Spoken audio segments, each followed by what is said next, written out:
Hola, bienvenidos una vez más al canal. Ahora vamos a hacer un ejercicio más sobre el vector gradiente y su aplicación. Veamos.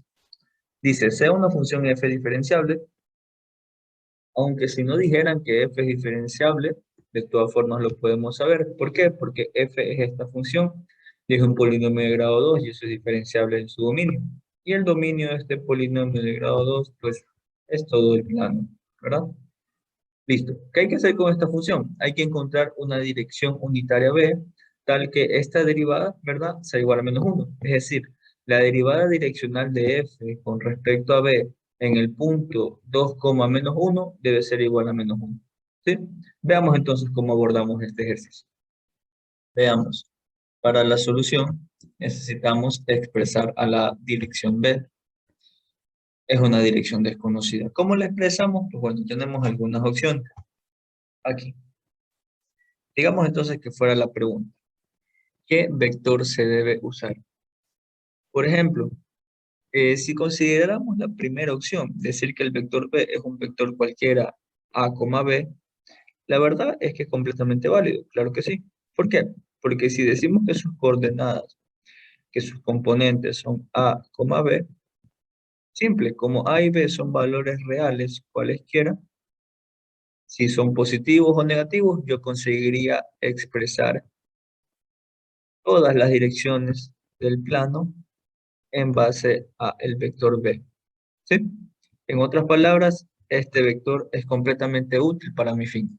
Es decir, si yo expreso a mi vector b de la forma a, b, siendo a y b valores reales, pues este vector me representa todas las posibles direcciones del plano. Un detalle importante de hacerlo de esta forma es que, como este vector debe ser unitario, aparte entonces de considerarlo de la forma a, b, yo debo considerar que debe cumplirse que su módulo sea 1. Es decir, que a cuadrado más el cuadrado, la raíz cuadrada, debe ser igual a 1. Muy bien. Y repito, esta forma es completamente válida. Veamos la siguiente. ¿Qué pasa si el vector b lo consideramos de la forma coseno de t, seno de t? En primer lugar, ese valor t es el ángulo que forma el vector b con respecto al eje x positivo. De esa forma es que se consigue que su componente horizontal sea coseno de t y su componente vertical sea seno de t. Si decimos que el valor t es un valor en el intervalo 0 a 2pi, conseguimos también que entonces el vector b apunte en todas las posibles direcciones del plano. Claro que sí. ¿Por qué? Porque t hace el papel del ángulo, ¿verdad?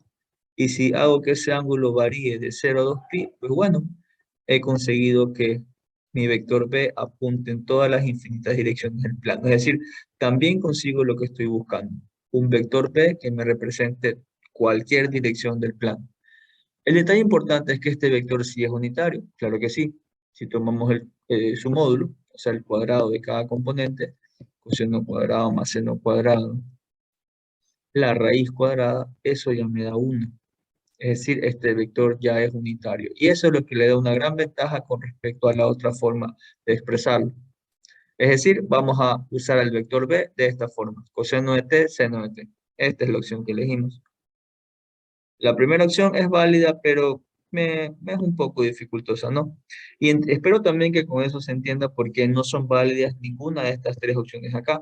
Estas tres opciones son direcciones específicas y yo no puedo asegurar que B tiene una dirección en específica en este momento. De hecho, yo tengo que encontrar la dirección de B.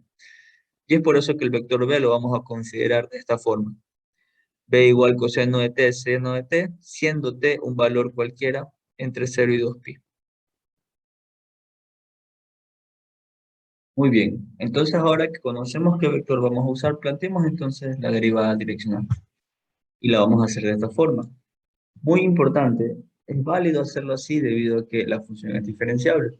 ¿Qué quiero decir? Que estamos planteando que la derivada direccional de f en dirección de b, evaluada en un punto x sub 0, es igual al gradiente de f en dicho punto producto punto con el unitario de la dirección B. Obviamente, en nuestro caso no hay diferencia entre B y el unitario de B, porque hemos elegido un vector B que ya es unitario. ¿sí? Esto es lo que vamos a hacer nosotros. ¿Por qué? Porque f es diferenciable. Si f no es diferenciable, pues bueno, no pasa nada. La derivada direccional, pues tendremos que hacerla con la definición. Es decir, me refiero a esto, al límite cuando h tiende a 0 de f en x sub 0 más h veces el unitario menos f en x sub 0 dividido para h. ¿Sí? Bueno, sigamos entonces con el producto de punto. ¿Ya? Entonces aquí el gradiente pues son las dos derivadas parciales, la vamos a evaluar en este punto. Y el vector b, que ya es unitario, ahí está, coseno de t, seno de t. Evaluamos el vector gradiente, me queda 2,0 y el vector unitario coseno de t, seno de t, perfecto. Y el producto punto me queda solamente 2 coseno de t. Esto lo igualamos a -1. Y listo. Esta es la ecuación trigonométrica que el valor de t me indica en qué dirección ocurre que la derivada direccional da -1. Listo, la resolvemos. Lo que nos va a quedar es esto, que el coseno de t es igual a -1/2. ¿Cuál es ese ángulo cuyo coseno es igual a -1/2?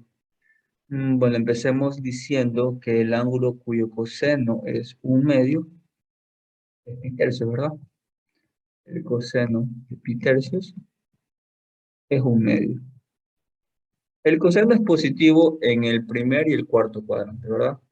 Como aquí estamos hablando de coseno negativo, porque tiene que darme -1/2, entonces más bien debo ubicarme en el segundo y el tercer cuadrante. Es decir, aquí debo de abrir un ángulo de pi tercios y acá abajo también, ¿verdad? Los ángulos agudos.